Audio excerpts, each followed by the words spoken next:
Дэлхийр нэг дархан суусан элэг нэгт монголчуудаа шинжлэх ухаан танин мэдхүйг эхэл дээрээ түгээхээр асчулуу миний би Монгол улсын Улаанбаатар хотод сайн сайхан бүхнийг хүсэн мэдчилж байна. За энэ удаагийн хамтран ажиллагчаар чанарыг танд авчирна. Хүүхэд бидний ирээдүй Бикутан кит зураатай Linux мэд ажиллаж байна. За ингээд өнгөрсөн 7 хоногт технологийн ертөнцөөр сайн сайхан юутайсан талаар мэдэрэг орцгоё. За 2025 оны 5 дугаар сарын 5-нд OpenAI компани хиймэл оюуны GPT-5.5 загварынхаа Instant гэдэг хэлбэрийг танилцууллаа. За энэ загварт нь ChatGPT-ийн бүх хэрэглэгч default буюу урьдчилан сонгогдсон тэр загвар нь болж ингээд шинжлэгдэж байгаа юм байна. За өөрөөр хэлбэл үнэгүй хэрэглэгчид ч гэсэн ашиглах боломжтой хөнгөн, хурдан, хямдхан ийм загвар гэсэн.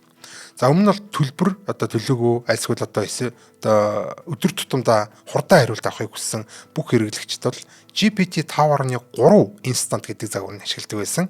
За тэгэхээр төлбөргүй хурдан загвар нь илүү ухаалаг болж байна гэж ойлгож байна. За бас GPT-5.4-ийн Instant хувилбар гарахгүйгээр шууд GPT-5.3 инстантаас GPT-5.5 инстант руу өсөрч байна гэсэн. GPT-5.4 инстант гэдэг загвар бол алхасагдж байна гэж ойлгож байна. За уг нь шинэ GPT-5.5 инстант хувилбар нь өмнөх GPT-5.3 инстантаас 2 дахин бага буюу 52.5%-аар цөөн халюцинейт хийдэг болсон баг. За халюцинейт гэдэг бол байхгүй зүйлийг байгаа юм шиг мэдэмхэрч дэмэрч ярихыг бол хэлж байгаа гэдгийг бол манай үзэгчид надаар хэлэлдэхгүй сайн мэдж байгаа баха. За тэр цэма буруу хариултад эмзэг ийм салбарууд байдаг. За жишээлбэл эмнэлэг үед юм уу эрүүл мэндийн хууль хүчний санхүүгийн энэ салбаруудын асуултууд бол ямар нэгэн буруу хариулт хэлчих юм бол гарах үр дагаврууд маш тийм эмзэг ийм зүйлүүд байгаа гэдэг. За тэгвэл тэр тусмаа энэ эмзэг энэ салбаруудад илүү бага мэдэмхэрдэг болж байгаа гэж илүү багассан энэ халюцинатийн багассан мэдэмхэрч зэмэрх нь багассан байгаа гэж хэлсэн байна. За мөн наривчлал муутай хариулт өгөх нь 3.1-ээр буюу 37.3%-аар багассан гэсэн байна. Энэ наривчлал inaccurate ч юм уу accurate биш тийм тийм хариулт гэдэг юу гэнтэй наривчлал муутай л их багта. За яг буруу биширнэ наривчлал жоохон муутай. За тэр цэм хэрэглэгч буруу факт хэлээд ингэнгүүт үгүй тэр чинь тэгдэм биш үү гэхээр хамгийн дагуулдаг энэ psychofencing гэдэг иймэрхүү зүйлүүд бол хиймэл аюухна тэр маш их гардаг ChatGPT тэр маш их гардаг. За тэгвэл энэ амийг нь дагуулад санаатай хэлсэн санаандгүй хэлсэн буруу зүйл буруу фактуудыг нь амийг нь дагуулахгүйгээр наривчлаа илүү өндөр болгодог өндөр наривчлалтай байж чаддаг ийм болсон байгаа гэж илүү өндөр наривчлалтай хариултыг бол 37.3%-аар илүү их өгдөг болсон гэж. За GPT-5.5 инстант нь өдөр тутмын асуулт, ойр зүрийн энэ зүйлүүд одоогор бол хамгийн ухаантай загвар болсон байгаа. Ер нь бол GPT-гийн OpenAI-ийн бүх загварууд дундаас хамгийн ухаантай гэхдээ зөвхөн өдөр тутмын асуулт, ойр зүрийн энэ зүйлүүд ч тийм. Зөвмөн дээр нь зураг болон фото шинжилгээ, STEM буюу програм хангамж, технологи, инженерчлэл, математикийн асуултуудад ч гэсэн ер нь л одоогийн хамгийн ухаалаг загвар болоод байгаа. GPT-5.5-аас баг илүү байна гэсэн үг шүү дээ, тий. За түүнчлэн асуултад хизээ шууд хариулаад хизээ интернетээс хайгаад хариултаа илүү сайжруулах уу гэдгийг шийдэхдээ ч хамгийн сайн болж чадсан байна. За өөр бас хувь хүнд зориулсан хариулт дээр маш сайжирсан байгаа юм байна. За жишээ нь өмнөх чатууд бас өмнө оруулж исэн, хуулж исэн файлуудаас гадна хэрвээ холбосон бол энэ Gmail-д ирсэн имэйлүүд зэргээс дараа дараагийн чатууд нь илүү сайн уялдуулж хариулдаг болсон гэсэн. За нэгсэндээ өмнөх түүхээс тухайн асуултад зориулж хайлт хийхдээ илүү болсон гэдээ ойлгож байна. За ингэхдээ чата хуваалцах үед хувь хүнд бол зориулсан санах хоо гэж байдаг. За тэр санах хойд memory гэдэг юм тий. Тэр memory нь бол бусдад бол харагдахгүй. За энэс бол санаа зовох хэрэггүй. Ягаад тэр өмнөх түүхийн өмнөх чатын үндэслээд ийм чатанд нь хариулсан байдаг. Тэрийг нэг сурвалж болгоод авцсан байгаад байдаг.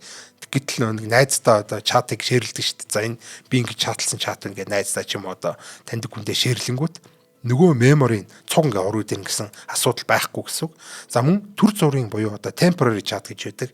Нэгэсэндээ түүх болж үлддэггүй. Нэг юм төр зүрийн temporary chat-ууд нууц ч юм уу альсгүйлийн эмзэг зүйл асууж байгаа бол энэ чатуудыг ашигладаг шүү дээ temporary chat. За тэгвэл тэрний одоо тэндээс асуусан мэдээллүүдээ санах хороо орохгүй байгаа юм байна. За хүсвэл өөр чин зориулсан санах хоо дотроос дуртай зүйлээ устгаж эсвэл бүр засварлаж болох юм байна. За ингээд л тухайн чатны их сурвалж буюу одоо энэ source гэдэг хэсэглөө орохоор одоо энэ memory гэдэг хэсэг нь харагдана. За тэгвэл тэрэн дээр одоо бүх memory-нууд чинь харагдаж байгаа. Одоо тухайн чатад ашиглагдсан өмнөх чатын одоо санах хойно одоо харагдана. Тэндээс бол устгахын устдаад засаж болох юм байна. За гэхдээ бүх чатанд бол мэдээж memory ашиглагдахгүй. Зарим нь бол одоо instant загвар шууд хариулж байгаа. Одоо нэгэсэндээ бодохгүй хариулна л гэсэн үг л дээ. Бодохгүйгээр хариулахдаа одоо хамгийн ухаантай загвар. За гэхдээ бодохгүйгээр хариулж явахдаа за аль үед нь би интернетээс яах вэ? Аль үед нь би одоо энэ хүний өмнөх чатуудыг имэйлийг ашиглах вэ гэдэг бол өөрөө шийдэж чаддаг. Энэ одоо шийдвэр дээр бол маш сайн байна. За OpenAI-ийн хөгжүүлэгчд хамааралтай одоо бас хэдэн шинжилгүүд гарсан байгаа. За энд нь болохоор шинээр одоо гарч байгаа аудио загваруудаас гадна Codex-ийн Chrome хэрэглэх болон Ralph Loop гэх мэтийн одоо энэ зүйлүүд багтсан байгаа. За GPT-5 загвар дээр суурилсан одоо анхны харилцан ярианы GPT Real Time 2 гэдэг загвар. За мөн 70 гаруй одоо хэлнүүдийг хооронд нь яриан дундуур нь хөрвүүлэх чадвартай GPT Real Time Translate гэдэг загвар. За яриаг тэр дор нь текстуулах чадвартай GPT Real Time Whisper гэдэг одоо энэ аудио загваруудыг одоо шинээр танилцуулсан байна. За эдгээр загваруудыг одоо хөгжүүлэгчид маань өөрсдийнхөө бүтээгдэхүүнүүдээр ашиглах боломжтой болсон байгаас гадна энэ Playground гэдэг одоо өөрсдийнх нь хэсэг рүү н ороод тэгээд туршиж үзэх боломжтой болсон байгаа юм байна. За мөн одоо хөгжүүлэгчид одоо Codex дээр Chrome web бүтчийг шууд удирдах плагин нэмэгдсэн баг. Зарим нь бол энэ бол хөгжүүлэгчд гэлтгүй одоо энгийн Codex-ийг хэрэглэдэг хүмүүс ч гэсэн хэрэгтэй авах гэж бодож байна. За Windows болон macOS гэдэг үйлдвэрлэлийн системүүдэд орчингуудад одоо өөрийнхөө ашиглаж байгаа Chrome-ыг Chrome-о холбож агаад энэ Codex-оор удирдуулад автоматжуулах одоо энэ тест хийлгүүлэх боломжтой болсон гэж ойлгож байна. За ингийн тулд Codex-ийн плагин хэсгээс Chrome гэж хайгаад суулгаснаар нь Chrome дээр чинь Chrome Web Store-оос бол мөн плагин суулгаад ингээд хоорондоо холбогдчихно. За өмнөх одоо Codex Chrome өмнөх бол одоо энэний өмнө бол Codex бол өөрөө Chrome ашиглаж чаддаг байсан. Гэхдээ тэр нь зөвхөн одоо өөрийнхөө доторх Chrome-ол ашигладаг байсан. Харин энэ удаа болохоор одоо өөрийнхөө ашиглаж байгаа одоо өөрийнхөө хувийн энэ Chrome-тойгоо холбосноор яг өөрийнхөө ашигладаг энэ веб сайт, веб аппликейшнуудыг өөрийн хэрэглэжсэн нэвтэрсэн байсан одоо энэ байдлаар нь буюу session-тэй, cookie-тэй, tab-уудтай нь болон түүхтэй хамт ажиллах боломжтой болж байгаа нь тийм маш том давуу тал болж байгаа. За prompt дээр бол одоо add Chrome гэж одоо зааснараа тухайн агент бол шууд браузер дээр чинь өөрөө чинь ашигладаг хувийн браузер дээр чинь ажиллаж эхэлнэ. За юу хийж байгааг нь болохоор хулганы байршлын одоо тавшилтуудын скроллуудыг гих мэтлэн одоо шууд харах боломжтой ч гэсэн ер нь бол хажуугаар нь өөр тав нэгээд ингээд өөрийнхөө амиг хийгээд явах боломжтой. Нэгсэнд бол удирдлага нь одоо энэ Chrome ашиглаж байхад бол ингээд булаацалдахгүй давхцахгүй ер нь бол background байдлаар хийгдэж байна гэсэн. Хүсвэл ороод харж болно. Бүр хамт ингээд юм хийгээд явсан ч болно. За ийм гайхалтай боломж нэмэгдсэн байна. Өөрийнхөө ашиглаж байгаа Chrome браузерыг одоо Codex ашиглуулад за тэгээд тэрэн дээр бол янз бүрийн автоматжуулалтуудыг хийхээс гадна одоо хөгжүүлж байгаа вебсайтаа турших боломжтой болсон гэж ойлгож байна. За эсэхүү хугацаанд одоо хэдүүлээ завсарлаад тэр хооронд хамтран ажиллаж байгууллага танилцуулъя.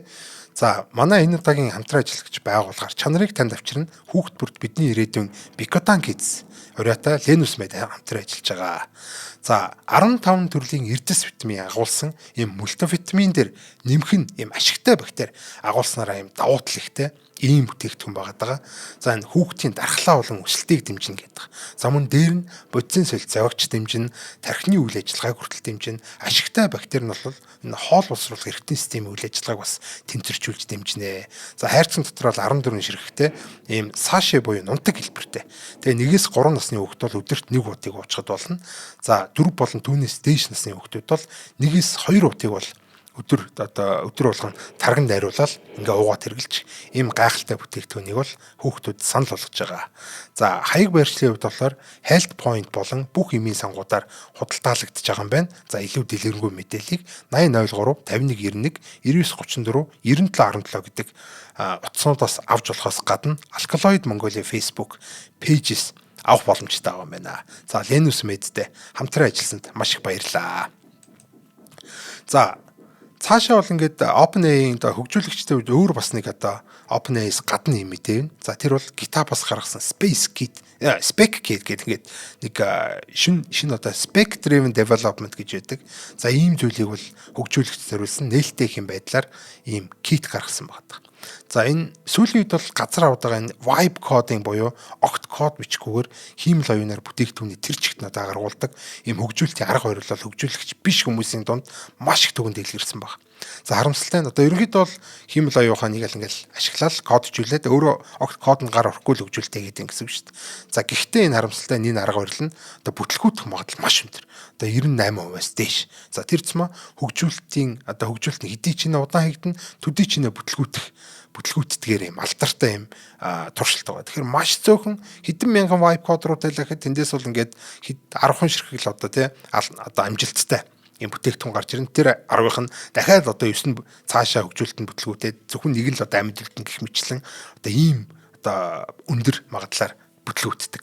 Тэгэхээр маш их одоо токны зардал гаргачаад одоо дээрэс нь өөрийнхөө цаг хугацааг одоо зарцуулаад одоо тий нэмж хөгжүүлэхэд хүндрэлтэй цаашаа ажиллаж болдгоо ийм код хичээлж цаанаас хайрын за тэрний оронд бүтээгдэхүүнийхээ одоо шаардлага дээр илүү төвлөрөөд илүү сайн үр дүн төрөхийн тулд spec driven development буюу шаардлага дээр суурилсан хөгжүүлэлт гэж одоо хэлж болох юм уу тий ийм зүйл одоо ийм хөгжүүлэлт бол модонд орж эхлээд байгаа. За машинарын тодорхойлсон ийм шаардлага гэдэг юм те specification гэж нэрлэдэг. Энэ шаардлагын дагуу хөгжүүлэлтийг хийлгээд засвар шинэ боломжуудад ч тухайн шаардлага дээр оруулах маягаар хөгжүүлэлт явагдана гэж ойлгож байна. За ингийн тулд аль хэдийн одоо бэлэн болсон шаардлагыг ашиглаж болохоос гадна одоо шинээр хиймэл оюунтай хамтарч хагаад энэ шаардлагуудаа одоо ингэж гаргаж ирээд за тэгээд тэрнийхээ дагуу одоо ингэж хөгжүүлээд явдаг ийм арга барил байна. За ямар ч тач одоо хэрхэн энэ хөгжүүлэлтийн аргыг ашиглаж эхлэх вэ гэдэг тийм туслах ийм нээлттэйхийн үнгүй кит гарсан байгаа юм байна шүү. Сонирхож үзээрэй гэж.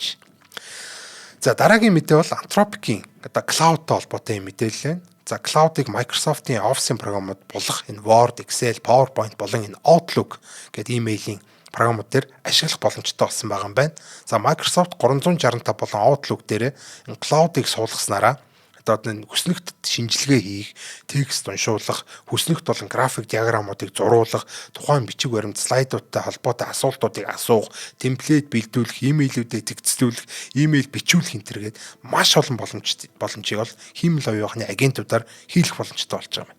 За мөн одоо энэ Office-ийн боломж нь болохоор Anthropic-ийн гаргасан за энэ дөнгөж өмнөх нь гаргасан шинэ санхүүгийн агентуудтай холбогдоод юм шинэ боломжуудыг бас нээж өгч байгаа. За санхүүгийн агент гэдэг нь болохоор ер нь бол энэ уулзалтын агуулгыг боловсруулна, энэ бүтээгдэхүүний танилцуулгыг бэлдэнэ, зах зээлийн судалгаа хийж өгнө, өгдлийн шинжилгээ хийлгэх, үр ашиг бодуулах, санхүүгийн бүртгэл шинжилүүлэх одоо тий сарын эцсийн тайлан гарах, аудитэд бэлтгэх, шинэ хэрэглэгчдийг таних гэх мэтлэн одоо маш олон зүйлсийг одоо энэ санхүүтэй холбоотой маш олон зүйлсийг хийх боломжтой болсон байгаа юм байна.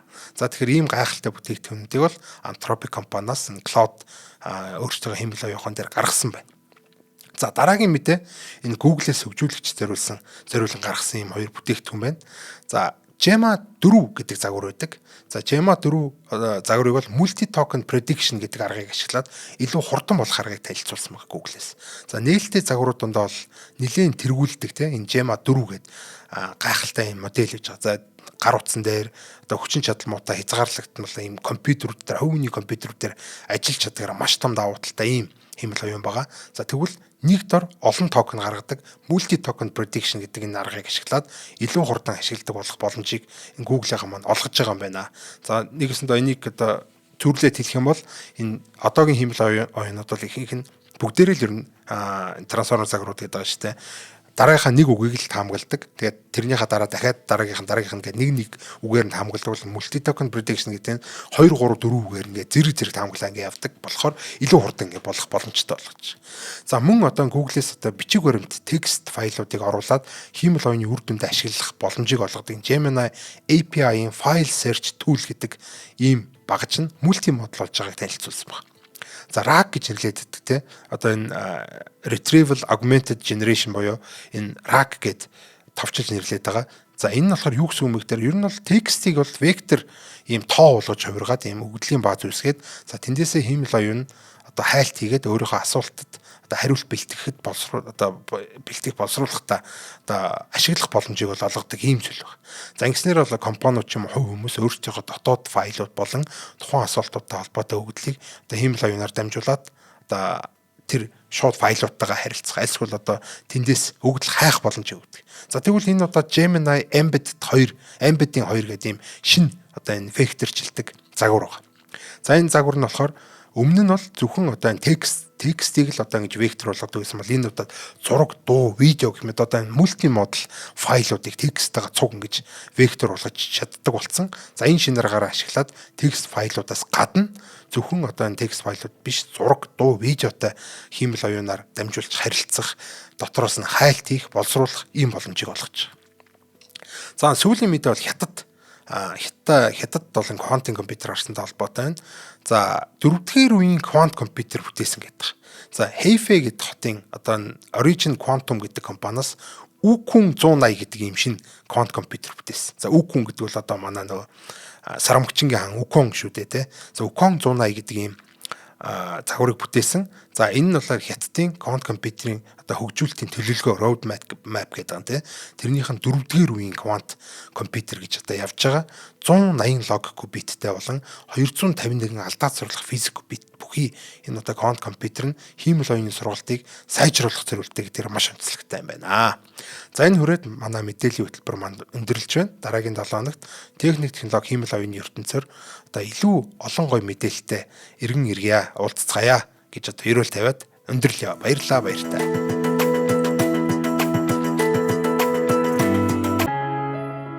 Нэвтрүүлгийг хүлээн авсан Нарны аймгийн монголчуудаа баярлалаа. Од мөндөр сувг нь энэ мэдчлэн таны мэдхүйн мянган нэвтрүүлгийг 2026 оны 7 сарын 1 хүртэл та бүхэндээ хүргэх юм. Их хэлээрээ шинжлэх ухаан танин мэдхүйг түгээх нь үлсэд нэгтгэх хүсвэл та бидэнд хандив өгөх боломжтой. Жилдээ ганцхан удаа 100,000 төгрөгөөр биднийг дэмжснээр шинжлэх ухаан танин мэдхүйг түгээх энэ үйл хэрэг амжилттай үргэлжлэх юм. Од мөндөр нэр дээрх Удаагийн банкны дансгаа 4191 тэг 4518. Та 100,000 төгрөгөөр шилжүүлэхдээ гүйлгийн явтга дээр нь өөрийн нэр болон утасны дугаараа заавал бичээрэй. 100,000 төгрөг хандалснаар Од мөндөр сувгийн алтан гишүүн болох юм а. Шинжлэх ухаан танин мэдхгүй Монголд ялах болтугай.